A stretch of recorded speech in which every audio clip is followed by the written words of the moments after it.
Assalamualaikum warahmatullahi wabarakatuh. Allahumma sholli ala Sayyidina Muhammad wa ala ali Sayyidina Muhammad. Pemirsa yang dirahmati Allah, marilah kita simak ceramah dari Kiai Haji Abdullah Gimnastiar dengan tema "Bersyukurlah apa yang diberikan Allah". Sebelumnya marilah kita perbanyak sholawat minimal 1000 kali sehari, agar hidup kita penuh barokah dan mendapatkan syafaat kelak. Jangan lupa berikan dukungan kepada channel kami dengan memberikan super thanks seikhlasnya. Marilah kita doakan semoga Agim sekeluarga dan para penonton YouTube ini diberikan kesehatan dan diberikan kebahagiaan dunia dan akhirat. Amin ya robbal alamin. Assalamualaikum warahmatullahi wabarakatuh. Alhamdulillahi rabbil alamin. Alhamdulillahilladzi anzala sakinah fi qulubil mu'minin liyazdadu imana ma'a imanihim. Allahumma salli ala sayyidina Muhammad wa ala alihi wa ashabihi ajma'in. Ya Allah, wahai yang maha menatap, berkahi majlis ini. Allahumma inna nas'aluka ilman nafi'an. Rabbana zidna ilma ya Allah. Tambahkan ilmu kepada kami. Warzuqna fahma. Dan bukakan hati agar bisa memahami. Jadikan majlis ini majlis yang menguatkan iman kami kepadamu. Allahumma inna nas'aluka imanan kamilan wa yaqinan shadiqan wa qalban khashian wa lisanan dzakiran. Allahumma taqabbal minna ya Allah, innaka antas samiul alim wa tub alaina innaka antat tawwabur rahim. Amin ya rabbal alamin. Sayyidina Muhammad. Hadirin, kali ini kajian nomor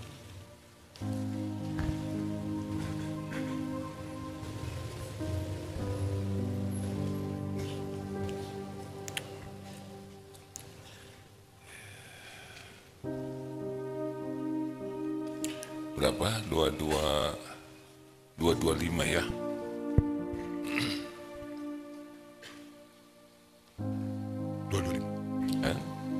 Ya, 225.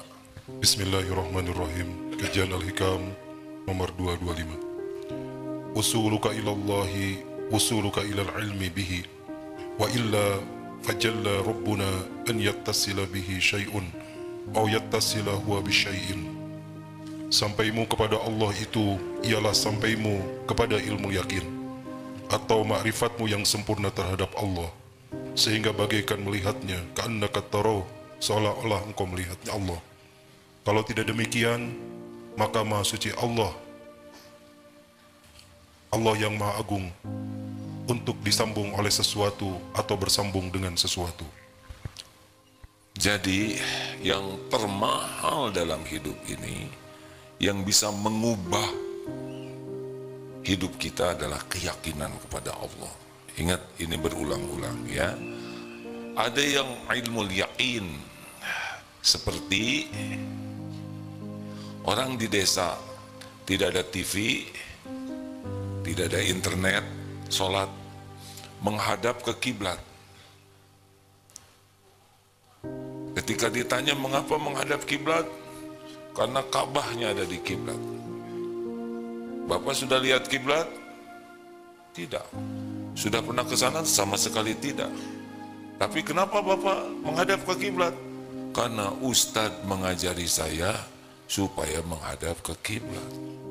Jadi tahu ada Ka'bah di Mekah sebagai kiblat dari ilmu. Yang kedua adalah yang punya TV, punya internet. Dia bisa lihat Ka'bah. Oh, Ka'bah seperti ini. Kelihatan ada yang tawaf. Lalu ketika ditanya, Bapak menghadap ke kiblat kenapa? Ya, Ka'bah di kiblat. Bapak tahu tidak? Ka'bah itu bentuknya bulat. Bohong kamu. Nah, sudah lebih kokoh, tidak bisa persegitiga, dusta. Hakul yakin Ka'bah itu adalah kubus seperti segi empat yang 3 dimensi. Gak bisa dibohongi lagi, karena sudah lihat. Walaupun lewat media, namanya ainun, yakin dengan penglihatan. Nah, yang ketiga adalah yang sudah pernah datang ke tanah suci, sudah tawaf, sudah mencium Hajar Aswad, sudah merasakan aromanya Ka'bah. Mana yang paling yakin di antara tiga itu? Dan Jawa yang wah Ka'bah itu kecil loh. Tidak, Ka'bah itu harumnya kayak harum mawar. Bohong. Dia bisa mempertahankan keyakinan itu. Kenapa? Karena sudah merasakan.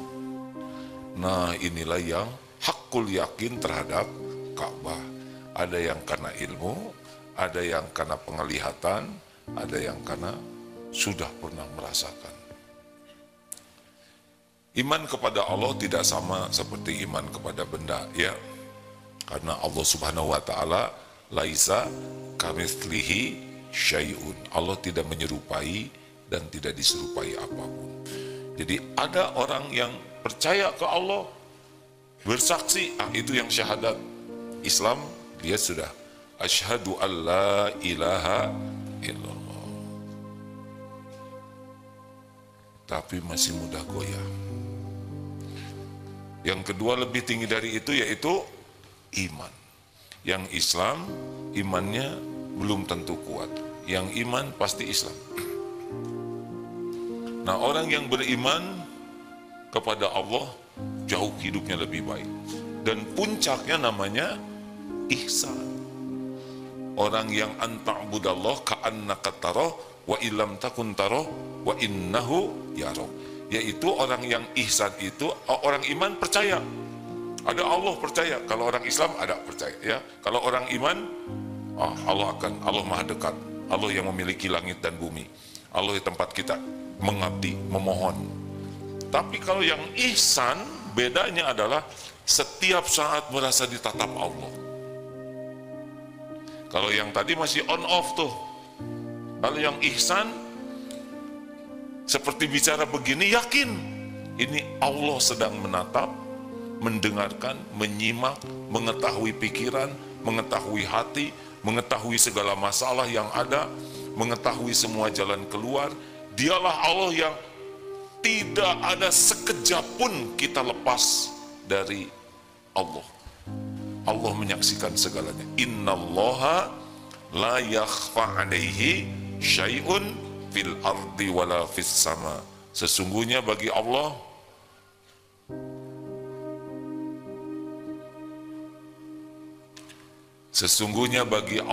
tidak ada yang tersembunyi di bumi maupun di langit. Nah, inilah orang yang bakal bahagia. Bahagia itu benar-benar bahagia asli, tenang hatinya tuh. Tidak risau dengan dunia ini, tidak sedih dengan dunia ini. Kenapa? Karena sibuk dengan Allah yang maha dekat, maha menyaksikan. Inilah sebetulnya puncak nikmat di dunia ini adalah yakin. Jadi kalau kita ingin bahagia, ya ini bahagia. Yakin saja. Saya diciptakan sudah dengan rezeki, nggak akan kemana-mana rezeki saya. Yang punya rezeki itu hanya Allah, yang membagikan juga Allah. Kapan datangnya, kapan dilapangkan, kapan disempitkan, kapan diambil, pasti itu dengan izin Allah. Tidak ada setetes pun rezeki yang datang, kecuali Allah yang meneteskannya. Jadi sudah sangat tenang, bisnis itu tenang sekali. Karena yakin semua rezeki itu Allah yang mengatur. Kita kerja keras, kita kerja profesional, kita doa, itu ibadah, pengabdian kita kepada Allah. Perkara dikasih berapa, kapan, mau diberi, mau dilapangkan, mau disempitkan, mau diambil, tidak ada masalah. Karena semuanya jadi amal. Jelas hadirin? Ini bahagia sekali. Kalau orang sudah yakin Allah Maha dekat, gak ada minta-minta sama orang. Mau apa? Orang tidak punya apa-apa, semuanya milik Allah. Ibu, kalau mau bahagia, gak usah minta-minta sama suami. Wah, gak minta malah gak dikasih. Ya nasib ibu, ya. Minta kepada Allah dulu. Maaf. Minta ke Allah. baru bicara ke suami. Hanya mulut, nggak usah pakai hati. Pak, belanja sudah habis. Tinggal sehari lagi besok. Mudah-mudahan Allah memudahkan rezekinya. Bu, Bapak nggak punya uang sama sekali nih. Ya, Allah tahu kita tidak punya uang. Kita sempurnakan ibadahnya, ikhtiarnya. Ya Allah, Engkau tahu keluarga kami tidak punya uang sama sekali. Engkau tahu kami lapar. Kami yakin semua rezeki milik-Mu. Tahan, tidak akan berkeluh kesah. Allah tahu tidak kita lapar? Tahu tidak? Terus siapa yang bisa memberi rezeki? Hanya Allah. Mungkin saat setengah hari, sore hari, nanti pada waktunya Allah gerakan aja siapa. Mungkin ada yang tiba-tiba sepertinya kebetulan. Oh, tidak ada yang kebetulan. Semuanya Allah yang menggerakkan. Tidak ada yang kebetulan. Bagaimana kebetulan?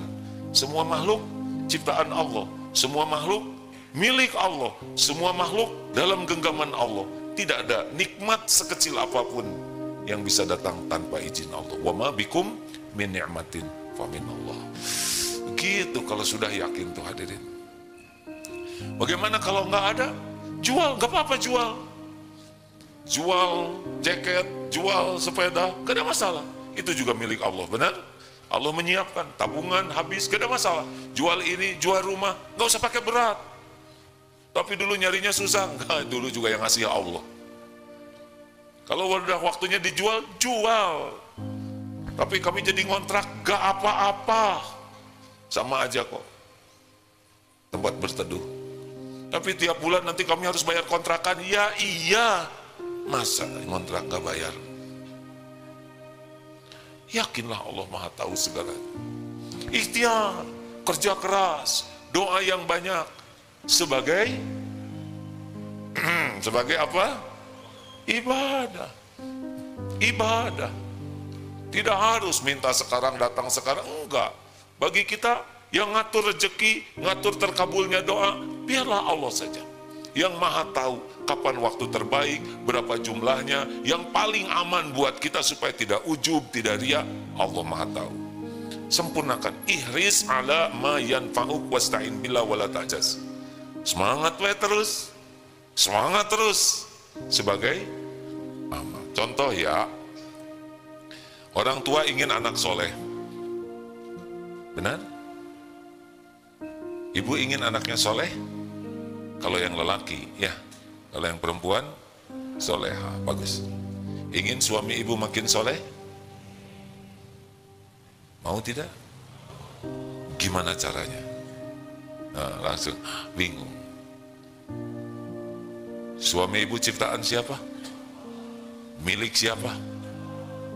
Yang menggenggam suami ibu siapa? Yang kuasa membulak-baliknya hatinya siapa? Ibu bisa membulak-balik hati suami tidak? Diancam oleh ibu kira-kira suami jadi nurut tidak?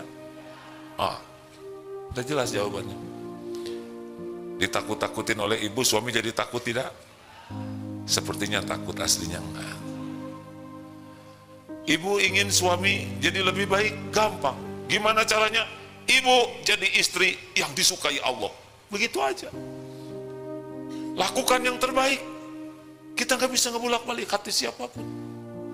Saya sudah ngingetin tapi nggak nurut aja. Terus saja ingetin. Kenapa?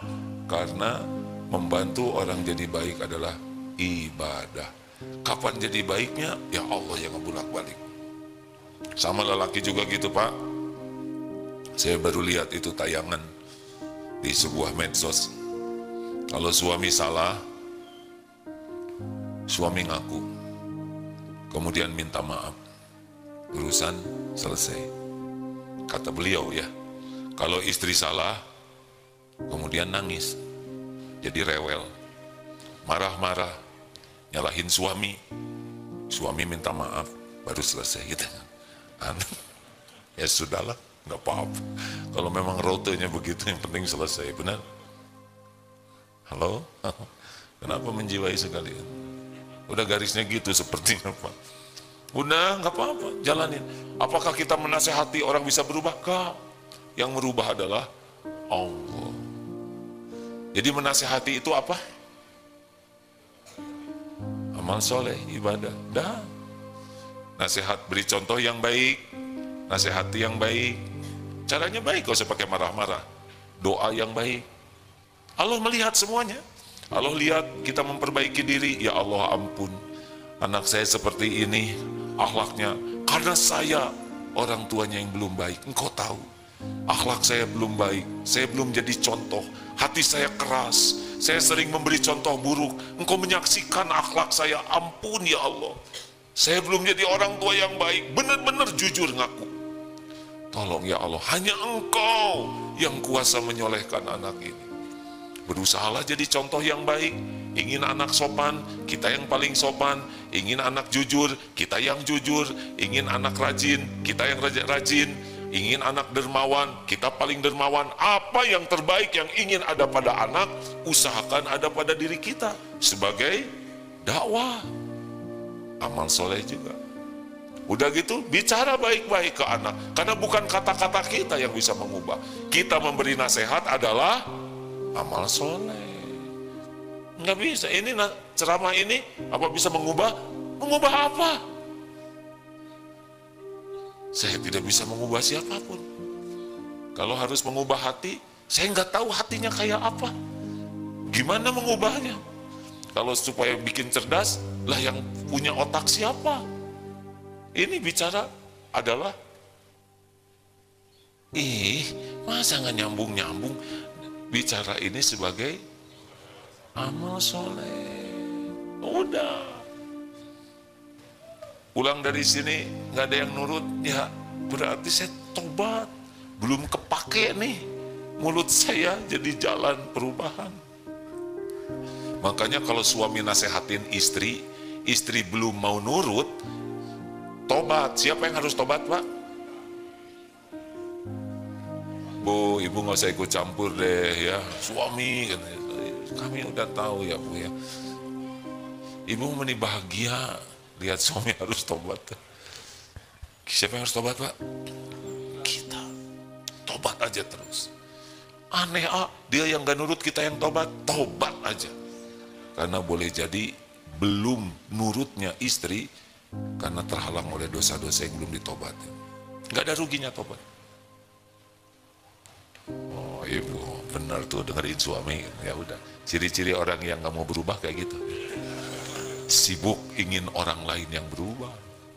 Padahal rumusnya kan pernah disampaikan, tuntut diri berubah, bantu yang lain berubah, bukan nuntut yang lain berubah. Jadi begitulah. Jadi terus sampai kapan ini? Ini udah sama-sama tua kok masih gitu aja kelakuannya. Sampai kapan? Sampai kita mati. Ini saya udah menjelang mati nih. Tapi dia belum berubah, jadi bagaimana? Ya, silakan aja meninggal ya. Semuanya udah dicatat. Semuanya dicatat. Tidak ada satupun yang dirugikan oleh Allah kalau ikhlas. Jadi begitu hadirin. Terus aja kita mau berbuat yang terbaik. Nggak usah jengkel, ada jengkel tidak akan merubah. Semakin tidak nyaman di rumah, semakin gigih tobatnya. Karena kita yakin yang mengubah adalah Allah. Kalau kita merasa kita yang mengubah, kita jatuhnya jengkel. Kita nggak nurut-nurut, udah dinasehatin berulang-ulang, masuk telinga kiri, masuk ke telinga kanan, jadi mampet. Nggak usah begitu, terus saja. Karena bagi kita ibadah, amal soleh. Jelas tidak nih? Kalau gini hidup lebih ringan, lebih ringan. Nyari kerja, lamar sana, lamar sini, belum ada yang nerima. Putus asa jangan. Terus melamar. Sambil tobat, sambil setiap langkah jadi zikir. Allah tahu tidak kita nyari kerjaan? Tahu tidak? Ya sudah. Ya Allah, saya lakukan ini semata-mata karena Engkau. Beri saya pekerjaan yang membuat saya dekat dengan, yang membuat ibadah saya terjaga. Baru juga mau ngetok, mau ngelamar ya, tidak menerima lamaran. Padahal baru begini. Ya Rob, Engkau sudah menyaksikan. Ada yang sudah tok. Nah, silakan duduk. Ada yang mau melamar? Ya. Kami baru bangkrut. Ngapa ya? Tenang. Semua dicatat, semua dicatat. Langkah, capek, ongkos habis, ya, lapar. Tidak ada satupun yang tidak diketahui Allah. Jalani saja hidup ini, jalani. Saya ridho, ya Allah. Engkau tahu yang terbaik. Dan terus istighfar, ampun ya Allah. Kesulitan ini pasti diundang oleh dosa-dosa saya yang melimpah ruah. Astagfirullah. Saya sering menyusahkan orang tua. Kata-kata saya sering nyakitin orang. Mata saya tidak terjaga. Terus sambil jalan sambil tobat. Allah tahu kita tobat tidak? Nah, ada waktunya nanti. Pinjam uang. Pinjam ke sini tidak dikasih. Pinjam ke situ tidak dikasih. Enggak usah kecewa. Kalau kecewa pasti ngarap-ngarap ke makhluk. Udah, kalau Allah mau ngasih, pasti ada yang ngasih. Kita pinjam, mungkin astagfirullah, saya terlalu berharap ke orang ini. Dia kaya, dia suka ngasih ke orang. Kita jadi berharap ke dia. Allah tahu kita lebih berharap ke makhluk daripada berharap ke Allah. Bisa dibalikan hatinya jadi enak lihat kita. Kalau kita kecewa, sakit hati, berarti bersandar ke makhluk. Jangan, hadirin. Nah, nikmat terbesar itu seperti itu. Kayak dagang. Ini sudah sering dibahas. Ada pedagang di sini? Udah dagang, di sebelahnya ada yang dagang yang sama. Coba gimana? Jawab. Jadi bahagia tidak? Enggak. Kenapa enggak? Karena menyangka rezeki kita akan berkurang gara-gara ada dia. Ini yang dagang di sebelah kita siapa? Makhluk Allah bukan? Jawab. Siapa yang ngasih rezeki kepada beliau? Mungkin tidak rezeki kita berkurang gara-gara ada beliau. Ya udah, nggak apa-apa. Tapi nyata loh, gara-gara ada yang sebelah, dulu omset saya 2 juta sehari, sekarang jadi 1,5 juta. Gara-gara dia. Kata siapa? Emang jatahnya tinggal segitu. Bukan karena dia, masa gara-gara Allah ngasih rezeki ke dia kemudian punya kita jadi berkurang? Enggak. Kalau Allah mau ngasih segitu ya segitu. Makanya jangan suka ngarang ya. Ini kita tuh harusnya untung nih 10 juta. Kata siapa? Itu kan karanganmu. Yang ngatur rezeki itu ya Allah. Jadi kalau rencana 10 juta dapat 5 juta bukan rugi. Emang segitu rezekinya. Kayak yang kurang ngerti nih, kayak yang ngerela dengan ilmu ini nih. Terus mau diapain? Kalau udah dapat segitu ya syukurin. Nanti Allah kan melihat kita bersyukur, tinggal dibuka yang lainnya. Ini malah jengkel. Kita tuh harusnya untung 1 miliar, tapi kita hanya dapat untung 995 miliar. Waduh, malah kegedean lagi. Udah biasa aja lah dunia. Dunia mah kayak pakai sepatu, kalau dia tuh simpen, nggak usah diinget-inget ya. Dunia gak boleh lengket di hati, biasa weh. Yang lengket itu pemiliknya siapa? Allah Subhanahu wa Ta'ala. Kalau lengket sama dunia pasti sengsara dong. Apalagi kalau kita rencananya ini sekian, omset sekian. Kita punya rencana, Allah punya rencana tidak? Yang bakal kejadian rencana siapa? Pusing. Ada ini teman cerita, ini perkiraan jambu ini bakal laku nih, cerita ke ternyata tidak laku, tapi jambu lain yang diperkirakan tidak laku jadi laku. Aneh katanya. Nggak ada yang aneh, suka-suka Allah. Dunia ini milik Allah sepenuhnya, suka-suka Allah. Kapan dikasih, siapa dikasih, ditahan, diambil, dilapangkan, disempitkan, dibuka, ditutup. Nggak harus selalu sesuai dengan rencana dan pikiran kita. Kita itu merencanakan ikhtiar, doa sebagai amal soleh. Coba kalau kita udah ini rencananya untung, tapi ketipu, rugi tidak? Takut ya, nyebut tidak, takut ketipu. Ya kalau kita ketipu, kita untung. Untung apa? Untung bukan kita yang nipu, ya kan? Yang diambil uang milik siapa? Jawab. Kenapa kita yang emosi, Udah, tobat. Siapa tahu zakatnya selama ini tidak sempurna bayarnya. Jadi diambil oleh Allah. Kasihan yang nipu, dia udah jadi dosa, ya kan? Kita kalau ridho, faman rodiya falahu ridho, Allah ridho ke kita. Kalau kita ditipu, kemudian kita tetap sabar, kita dapat pahala, gak ada ruginya. Yang rugi itu yang nipu atau tidak ridho ketika takdir ditipu, tidak sabar dan tidak syukur. Sebetulnya ketika kita dicuri itu masih banyak nikmat yang harus kita syukuri. Benar? Coba ingat ilmu sakit gigi. Kalau Bapak sakit gigi, sabar atau syukur? Jawab Pak. Takut. Nyebut syukur takut terkabul sakit. Nyebut sabar salah. Gimana Bu kalau sakit gigi, sabar atau syukur? Santri, kalau sakit gigi bagaimana? Sabar dan syukur. Untuk yang sakitnya sabar, untuk yang tidak sakitnya, banyakan mana yang sakit atau yang tidak sakit? Jadi kalau sakit gigi banyak sabar, banyak syukur.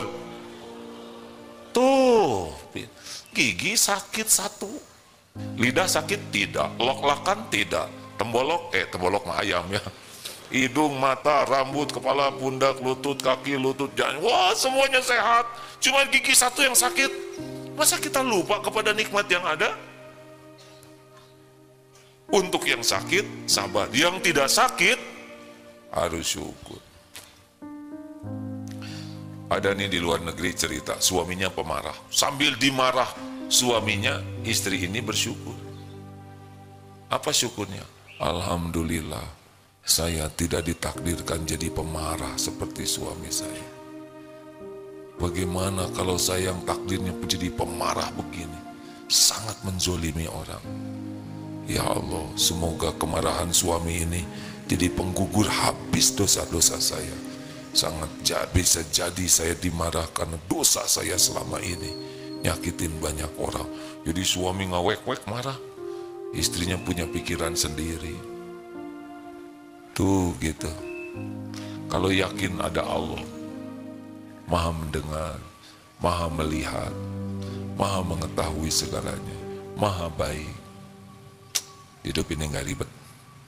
Mau diapain saja diri kita, pasti baik oleh Allah tuh. Benar? Halo? Ini punya siapa diri ini? Jawab. Allah baik tidak? Salah, bukan baik, Maha baik ya.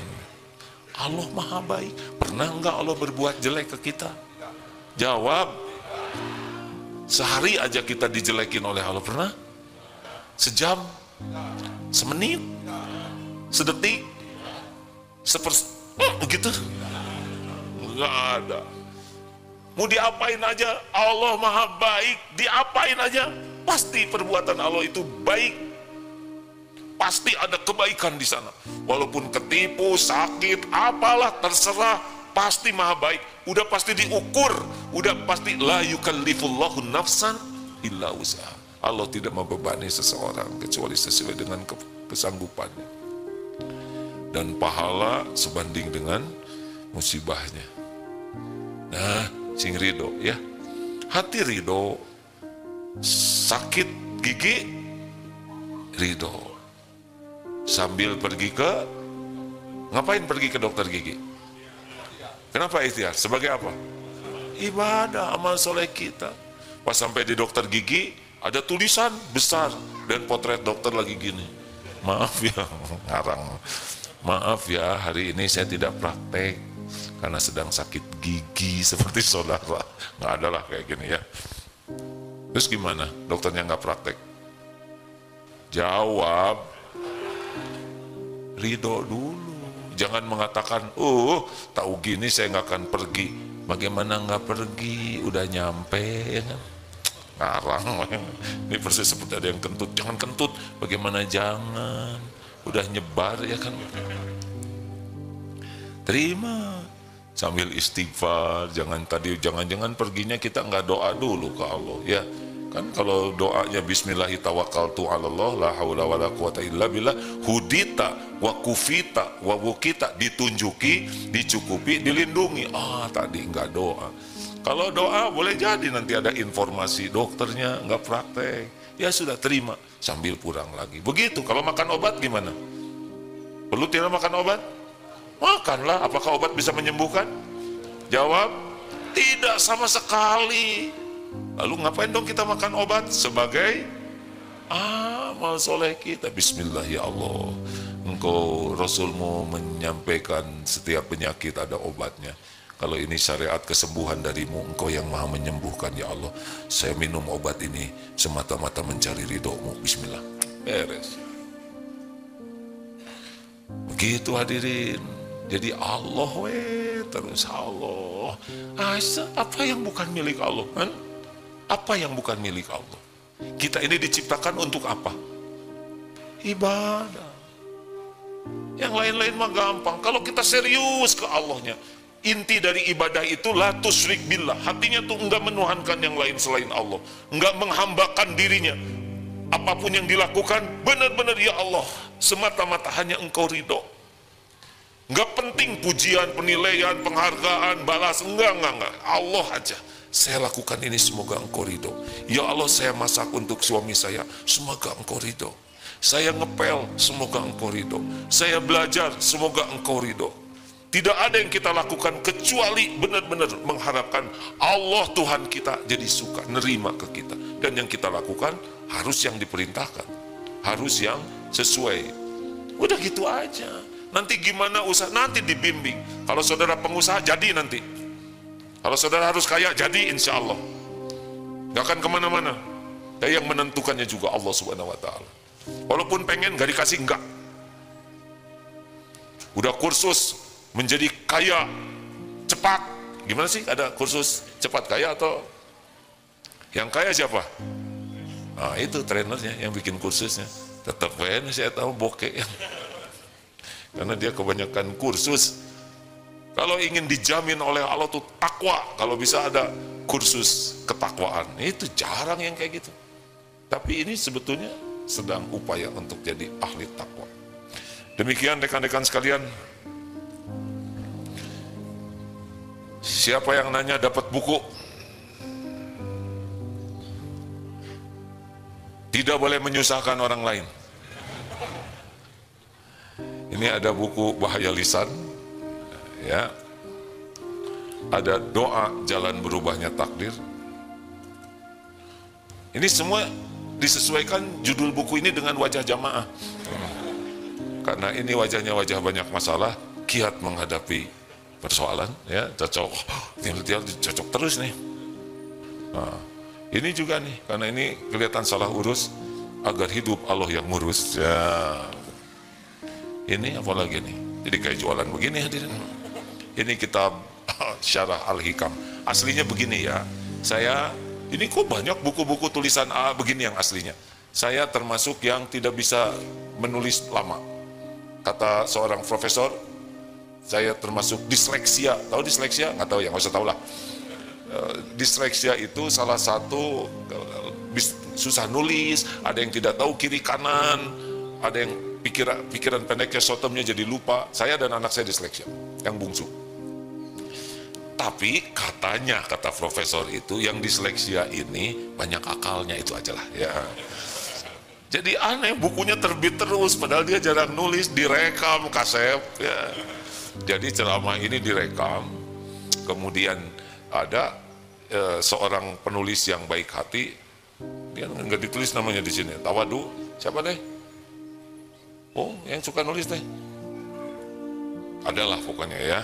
Beliau sudah soulmate karena paham betul ceramah ini dari lama, kemudian ditranskrip, dilengkapi dalil-dalilnya, kemudian dikirim kepada Ustadz Mulyadi juga kan bagian memeriksa, diperiksa dalilnya benar atau tidak dan sebagainya.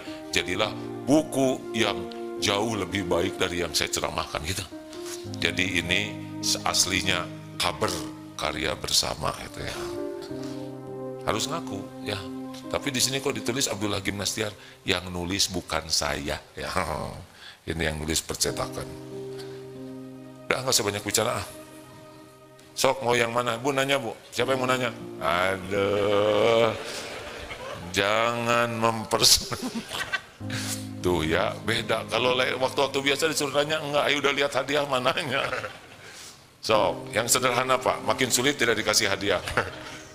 Assalamualaikum warahmatullahi wabarakatuh. Waalaikumsalam warahmatullahi wabarakatuh. Insya Allah AA, saya lihat di bannernya di Masjid Agung Ciamis, tanggal 18 Mei, AA mau ke Ciamis. Ada kajian. Pertanyaannya benar atau tidak? Benar. Ini saya senang pertanyaan begini ya. Coba, atau mau yang ini kan? Oh. Ya, yang ini aja lah sebentar ya. Selembar. Benar Pak, insya Allah. Jadi asalnya begini, ayah saya dikuburnya di Banjar, di Cimaragas. Udah kangen sekali ingin bisa ziarah.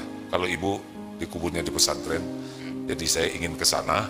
Nah, sambil ke sana di Tasik ada acara, di Masjid Agungnya dan Ciamis juga ada acara. Ya, jadi sambil menyelam,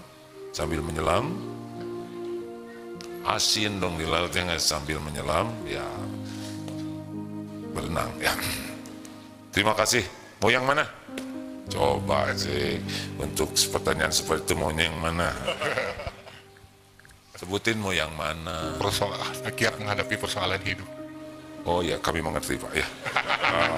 Silakan. Duh, enak bisa nanyanya tanggal aja, persoalan. Tapi kalau nggak tahu tanggal masalah loh Pak. Ya, siapa lagi yang nanya? Menira rumit begini, selang-seling ya sama emak. Mana siapa lagi? Waduh, itu Om Pimpah ada 3 gitu Bu. Sok yang mana? Pak Eta mah udah kenal itu mah, yang belum dikenal. Ibu belum dikenal ya? Lampung, wah itu rada maksa tuh, boleh lah ya. Beli dulu yang maksa. Ini pada legowo ya. Tinggal 5, laku 1.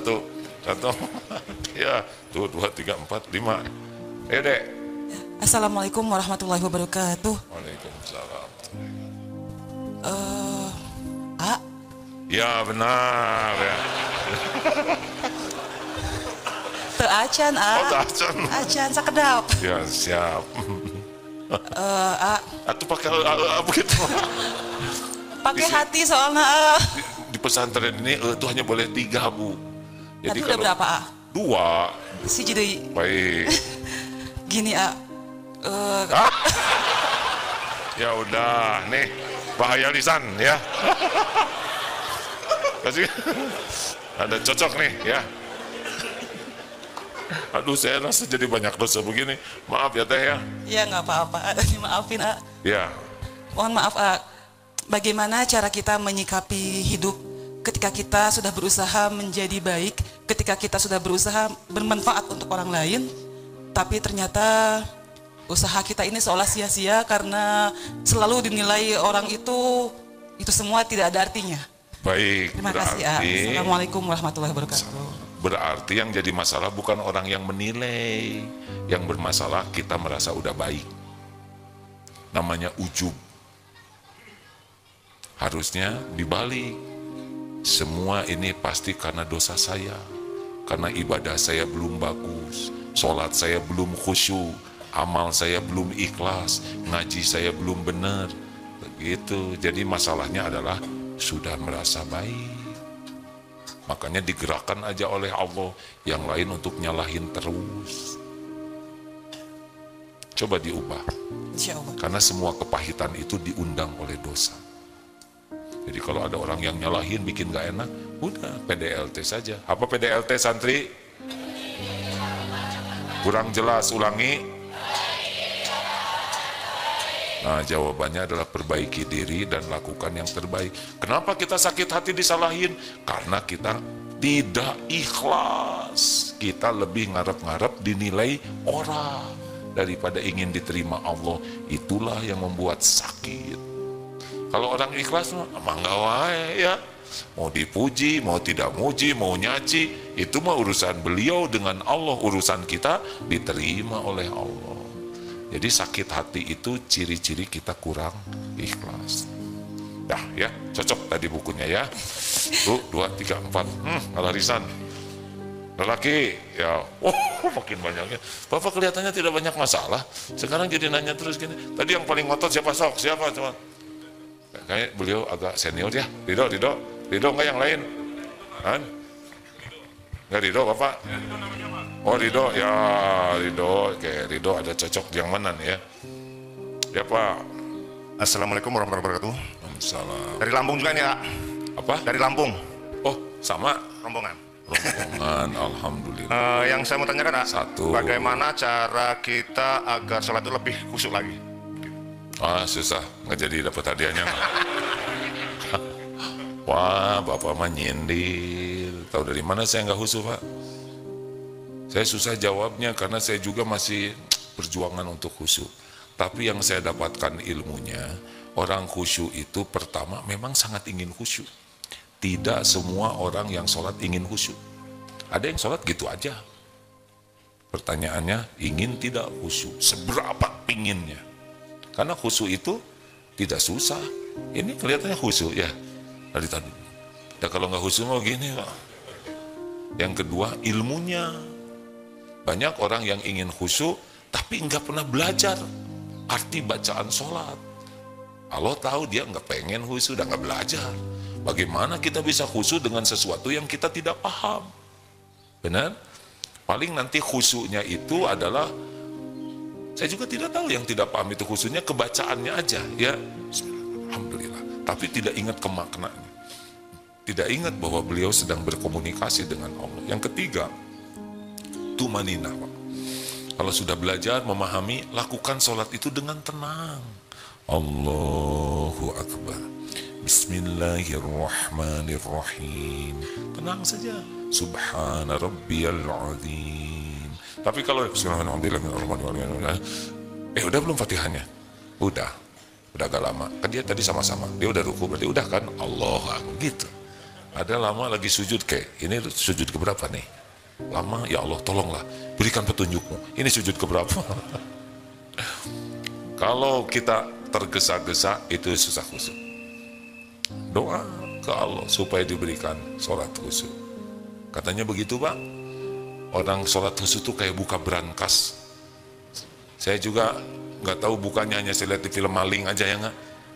Ceklek, ceklek begitu. Tiap angka itu hati-hati. Nah sama tiap bacaan itu hati-hati. Kalau kata Imam Ibnu Qayyim, salah satu faktor kunci khusyuk adalah takbir. Allahu Akbar. Ketika menyebut Allahu Akbar, Allah Maha Besar, pencipta, penguasa jagat semesta alam. Dan dunia ini kecil, tidak ada apa-apanya, apalagi kita. Allahu Akbar, selesai itu semua, ya kan? Gak mungkin nyebut Allahu Akbar yang kebayang peda, penghinaan, ya kan? Istri, kalau takbirnya bagus, hilang tuh waktu sholat tuh Pak. Istrinya suka ngambek, Allah hilang. Tapi kalau dalam sholat lebih banyak ingat istri, berarti kurang takbirnya. Gitu. Ini teori Pak. Saya juga sedang belajar dan berlatih. Mau yang mana? Jereng. Han? Bebas.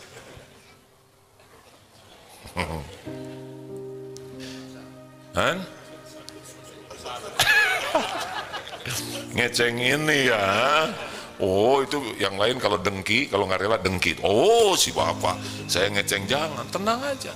Kan udah dibilangin. Nah teori mah gampang Pak. Tetap kehel ya. Demi kebahagiaan bapak. Yang lain harus ikut bahagia. Nggak usah tepuk tangan. Pak sing soleh, sing khusyuk sholatnya. Kenapa? Terima kasih Pak. Kenapa saya senang? Karena orang pengen khusyuk dalam sholat ini, orang yang serius ke Allah. Penglaris udah mulai nggak semangat nih, gongnya udah nggak ada. Ini kenong-kenong juga hadirin. Paten ini coba. Ngalarisan ini. 5 us agar hidup Allah yang ngurus. Keren kan?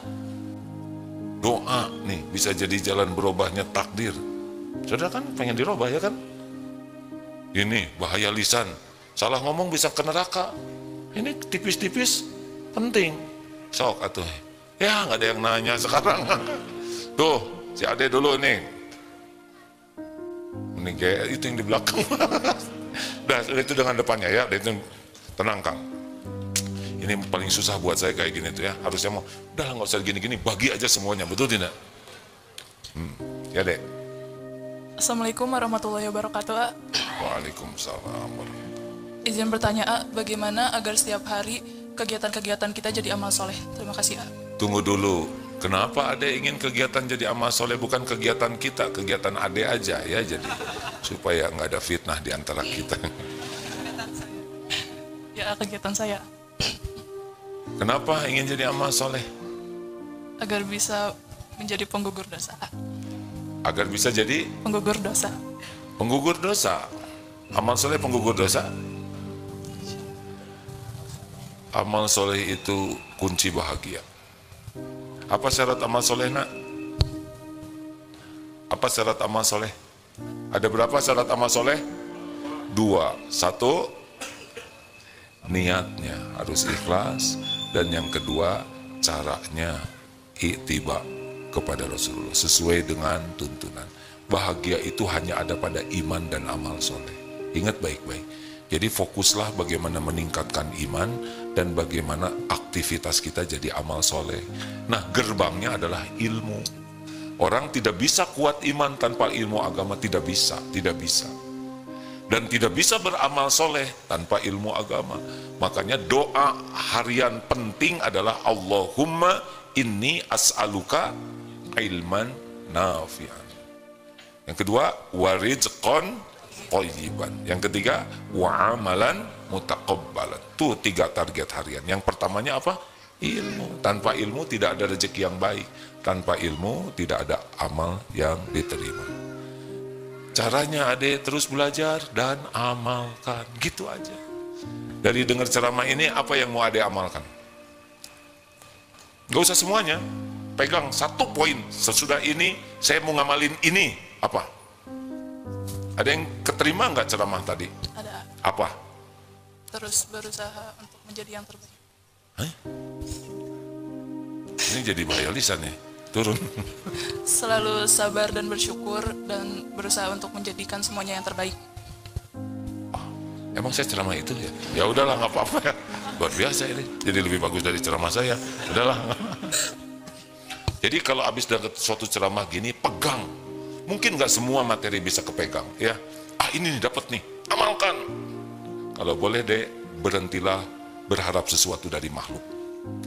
Jangan pengen dipuji, jangan pengen diakui. Udah lepas aja, ya. Berharap dari makhluk. Cukup berharap dari Allah. Yang mana nih yang cocok ya?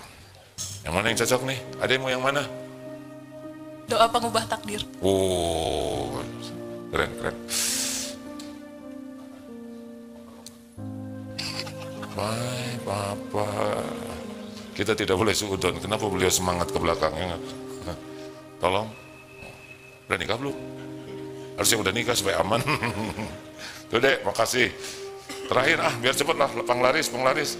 Saya mau merem aja, sok aja nanya siapa menderita nih. Semuanya gini-gini sekarang.